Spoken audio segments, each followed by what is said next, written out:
नमस्कार, आपलं स्वागत आहे. आयकॉन स्टील प्रस्तुत बिल्ड आयकॉन या उपक्रमामध्ये आज आम्ही आलो इस्लामपूर सांगली इथं आणि माझ्यासोबत आहेत यंग इंजिनियर सूरज पाटीलजी, जे मागच्या काही वर्षांपासून रेसिडेन्शियल आणि गव्हर्नमेंट अशा 2 प्लॅटफॉर्मवर काम करतात. त्यांचा आतापर्यंतचा हा प्रवास कसा होता, अनुभव कसा होता, या सगळ्या संदर्भात आपण बिल्ड आयकॉन या प्लॅटफॉर्मवर त्यांच्याशी गप्पा मारणार आहोत. सगळ्यात आधी गप्पांना आपण सुरुवात करूया ते म्हणजे तुमच्या शैक्षणिक प्रवासापासून. म्हणजे तुमची शाळा कुठली होती? मग कॉलेज कुठलं होतं? सिव्हिल इंजिनिअरिंग या फील्डमध्ये येण्यामागचं कारण काय होतं? किंवा प्रेरणा कोण होती?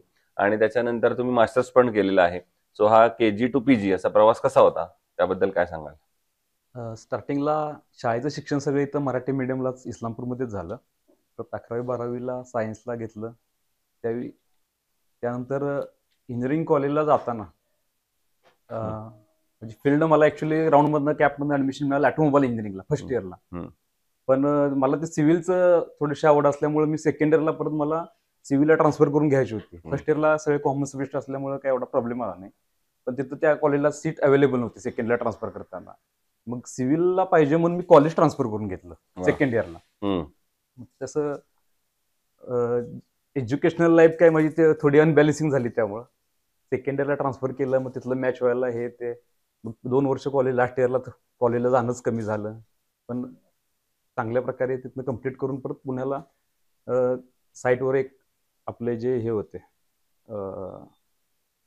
MBA कॉलेजला ॲडमिशन घेतलं फर्स्ट इयरला. परत MBA करून मग तिथून पुण्यातलं एक सेकंड इयरला मी साईडवर एक एक्सपिरियन्ससाठी जायला चालू केलं.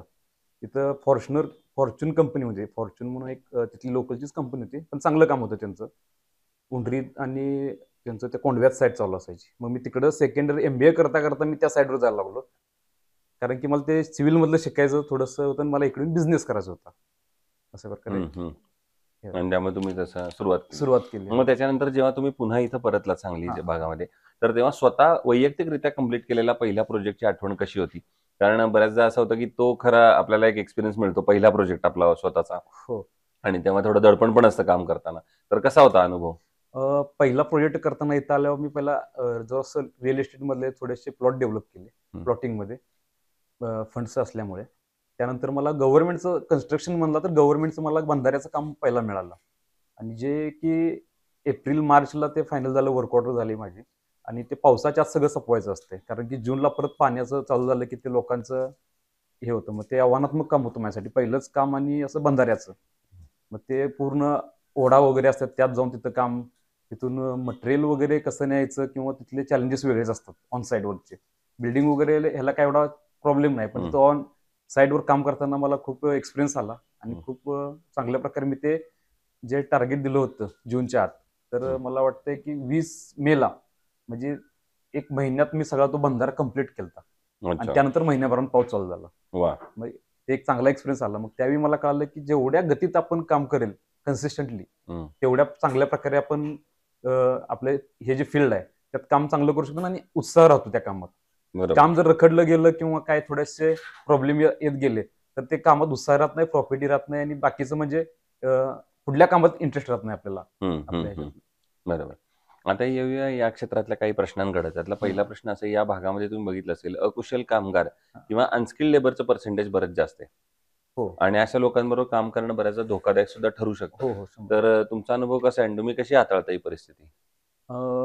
मुळात आता अनस्किल्ड लेबर हा प्रॉब्लेमपेक्षा मी म्हणजे एखादी साईट फायनल करताना, आता UP बिहारची टीम जी असते त्याच्याबरोबर आपल्या इथं शिकाऊ इंजिनियर सुद्धा असतात, मोठ्या साईडवरचं सांगतोय मी.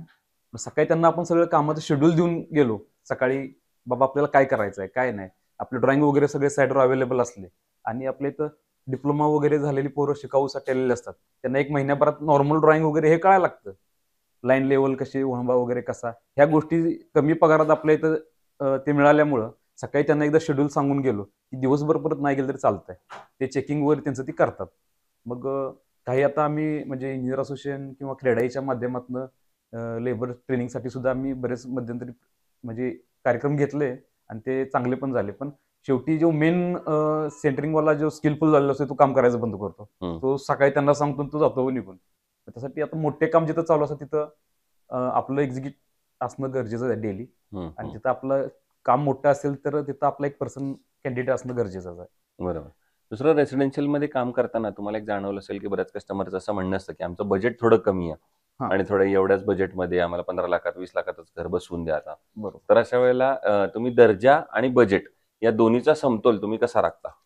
आता अशा वेळी काय करतो मी, तर बजेट ज्याचं कमी आहे जर एखाद्यानं सांगितलं आपल्याला, तर डायरेक्ट साईड मी कन्सल्टिंगच त्यांना कन्सल्टच करतो.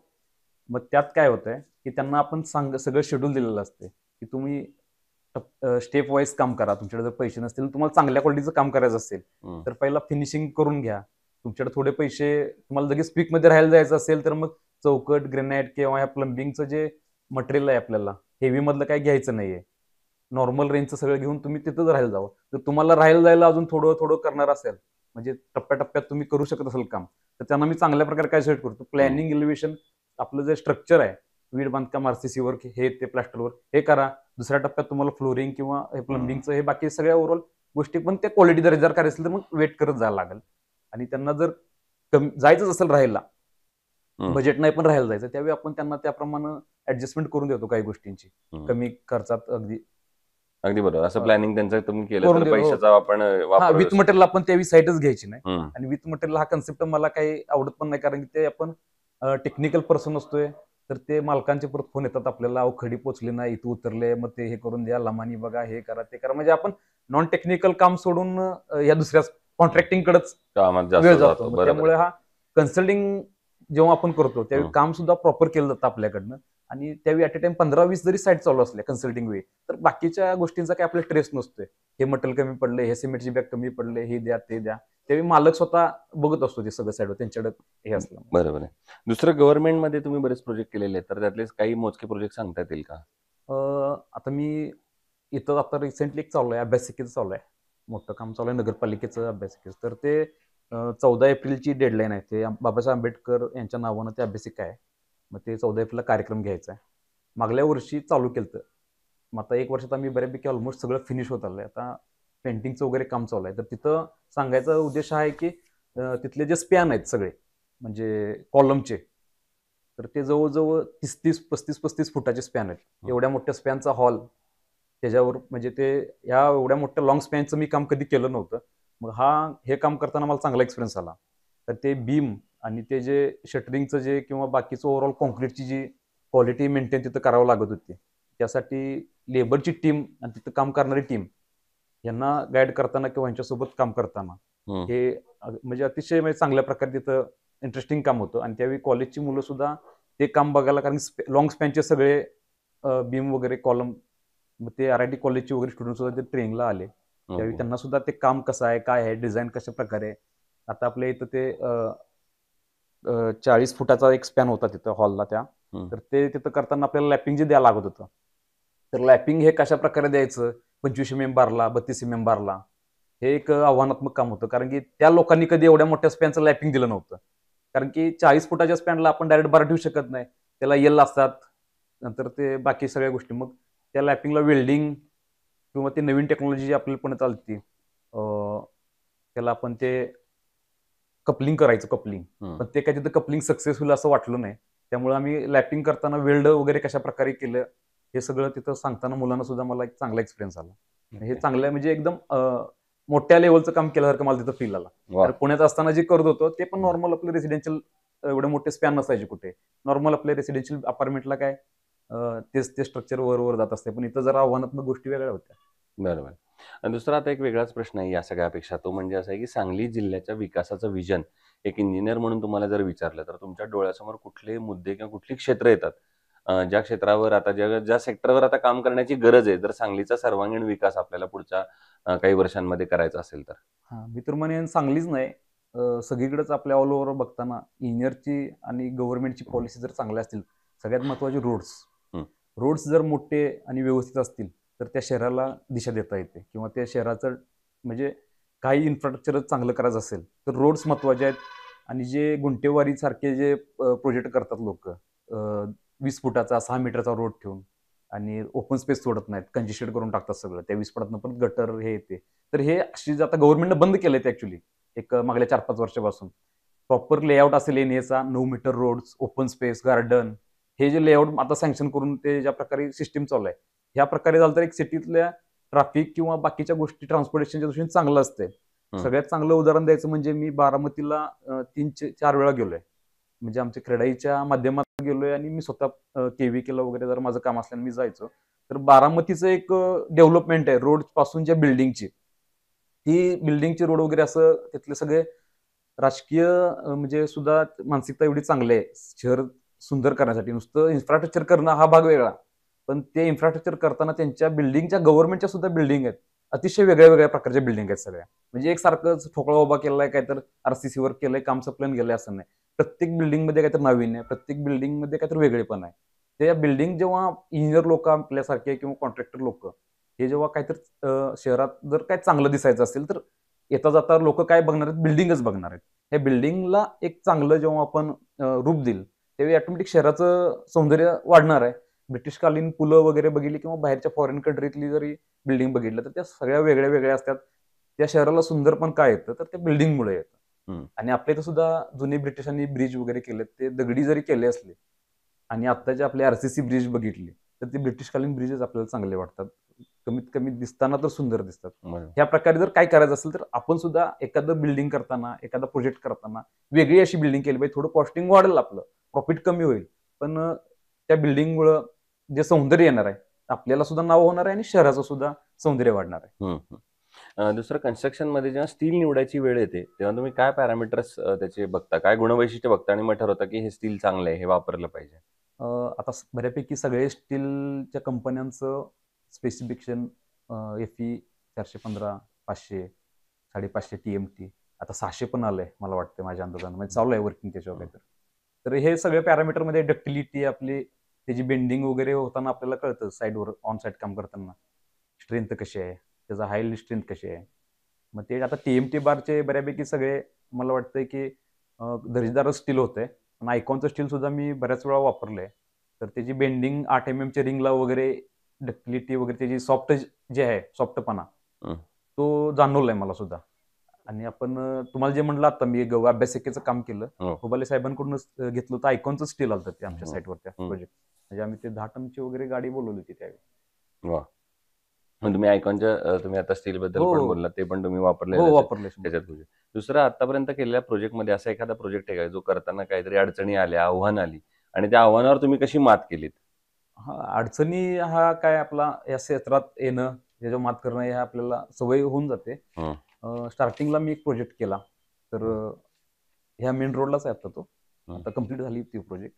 तर थोडंसं तिथं मला परमिशनच्या आधी मी काम चालू केलं म्हणजे ओव्हर कॉन्फिडन्स मध्ये. तर त्याचा मला खूप त्रास झाला कारण की ते साईड मार्जिनचा बाकीच्या अधिकाऱ्यांचं ते अप्रुव्हल वेळेत न घेतल्यामुळे त्यांचे बाकीच्या गोष्टी या म्हणजे जे जायला पाहिजे होतं आपण अप्रुव्हल घेऊन काम करायला चालू केलं ते केलं नसल्यामुळे मला तिथे त्रास झाला. नंतर एका साईडवर एक अपार्टमेंटचं म्हणजे आता रेसिडेन्शियलचं काम चालू होतं माझं, त्यावेळी लेबरचा एक थोडासा ऍक्सिडेंट झाला होता. त्यावेळी मग ते लेबरचं ते त्यांची मग सेफ्टी नसल्यामुळे त्यांच्या म्हणजे 4थ्या मजल्याला गेलो तर आपण जर थोडंसं कमीत कमी नेट वगैरे मेश वगैरे लावायला पाहिजे होतं. ती सेफ्टी त्यांनी घेतली नाही आणि आपण 4थ्या फ्लोअरपर्यंत म्हणलं आपण इथं काही एवढा विचार केला नव्हता त्याचा.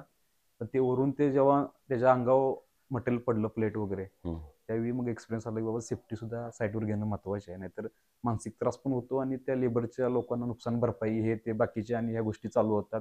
मग ते कोणाला परत लोकलच्या कामगार युनियनकडे गेले की त्यांची आणि आपल्याला परत पैशाची डिमांड किंवा नुकसान भरपाईचं असं म्हणजे हे करण्यापेक्षा आपण साईडवर सेफ्टी ठेवणं, प्रॉपर मॅनेज करणं ह्या गोष्टी आणि कॉन्ट्रॅक्टर बरोबर लिगली अग्रीमेंट करणं, कॉन्ट्रॅक्टर बरोबर तुमचं तुम्ही ते सेफ्टीचे काही काही गोष्टी आहेत त्या 3 मजली असते, 4 मजली असते, 5 मजली असते, ते त्यांना आपण पहिलाच अग्रीमेंट मध्ये करून घेतलेलं आपलं सोयीस्कर जातं. आणि आपण कंटिन्यू साईडवर थांबू शकत नसतो एवढा औषध. आणि आता अगदी शेवटचा प्रश्न म्हणजे या क्षेत्रात आता जे तुमच्यासारखे तरुण इंजिनियर येतात, तुमचे मित्र येतात, ज्युनियर्स येतात, त्यांना तुम्ही एक सिनियर म्हणून, मित्र म्हणून काय सल्ला द्याल या क्षेत्रात येण्यापूर्वी? नक्कीच आता काय व्हायला लागलंय, आताचा ट्रेंड बघता सिव्हिलला तसं जास्त पॅकेज नसते किंवा जास्त सॅलरी नसते ॲज कम्पेअर IT आणि बाकीच्या क्षेत्रात. नवीन मुलं काय करायला लागल्यात, डायरेक्ट येतच कोणाला तर थोडं शिकायचं आणि डायरेक्ट विथ मटेरियलचे काम करायचं, कन्सल्टिंग काम करायचं किंवा गव्हर्नमेंटचे काम. गव्हर्नमेंटच्या काममध्ये काय एवढा प्रॉब्लेम येत नाही, तिथं क्वालिटीचं म्हणजे जे प्रायव्हेटमध्ये काम करताना त्यांना मॅनेजमेंट पहिला कळत नाही. विथ मटेरियल काम समजा एखाद्याने घेतलं तर त्याच्याकडे स्टार्टिंगला मोठा हप्ता येतो, त्या हप्त्यात तो स्वतः इकडे तिकडे खर्च करून टाकतो, त्याला वाटतं तो आपला प्रॉफिटच आहे. मग अशा वेळी तो काम करत जातो, हप्ते येत जातात, पण शेवट टप्प्यात जेव्हा येतो त्यावेळी तो कॉन्ट्रॅक्टर असेल किंवा ते इंजिनियर असतील ते अडचणीत येतात 100%. कारण की ते पहिलाच त्यांनी पैसे जे प्रॉफिट किती असतो 10%, 15% हा एक बेसिक प्रॉफिट इथला. ह्यांना पहिलाच 2-3 लाख, 4 लाख ॲडव्हान्स आला तर त्यातले 1-2 लाख त्यांनी स्वतःला खर्च केलेला असतात. जो प्रॉफिट 1 लाख असतो. शेवटची पार्ट. मग हे शेवट टप्प्यात ते काम अडचणीत येतात. मग काहीतर कमी एक्सपिरियन्स असल्यामुळं साईटवर जी क्वालिटी असते कामाची, जी पाहिजेल असते, ती भेटत नाही. सेंटरिंगवाल्याच्या जीवावर सगळं काम चालू असतं इथं. मग जे आता बरेच अशी मुलं आहेत की नवीन काम चालू केलं, क्वालिटी भेटली नाही, मग मालकांच्या बरोबर वादविवाद करत बसायचे. दर्जा एक जो कामाचा असतो तो राहत नाही. सेंटरिंगवाल्याच्या जीवावर काम केल्यामुळे शेवटी दर्जा मालकांना सुद्धा परत एक्सपिरियन्स येतो की शेजारी वगैरे कुठं काम चालू असलं की ते बघत असतात. इथं स्टील असं वापरलं, इथं रिंगचे बेंड असे केले आहेत, यल मारलेले नाहीत, एवढं कमी स्टील वापरलंय, लाईन लेवल किंवा कॉलम फिरलेले. ह्या गोष्टी नवीन इंजिनियरचा आता हा मोठा प्रॉब्लेम आहे. मग तसे झालेले काही मालक आम्हाला येतात की असं झालंय, तू मधनं गेलाय, हे करा. मग हे त्यांना सांगायचं असं आहे की पहिला 3-4 वर्ष कमीत कमी एखाद्या चांगल्या कंपनीत ऑन एकाच ठिकाणी राहून एक्सपिरियन्स तुम्हाला जर बिझनेसच करायचा असेल कन्स्ट्रक्शन क्षेत्रात, तर एकाच ठिकाणी थांबून जर एक्सपिरियन्स घेतला तर तुमचं नॉलेज तर गेनिंग होईल. त्यानंतर तुम्हाला प्रॉपर वर्किंग करता येईल त्यात. म्हणजे लोकांचं घर बांधायचं म्हणजे त्यांचं खूप आयुष्याचे एकत्र केलेली पुंजी असते म्हणा. बरोबर. त्यामुळे सो हे होते इंजिनियर सूरज पाटील आणि त्यांनी हा स्वतःचा आजवरचा अनुभव सांगितला. भविष्यात सुद्धा अशाच आयकॉनिक प्रोजेक्टची निर्मिती तुमच्या हातून घडावी, हो, हो, परिणामी हो. देश सेवा घडावी, याच आयकॉन स्टील तर्फे मनपूर्वक शुभेच्छा. थँक्यू.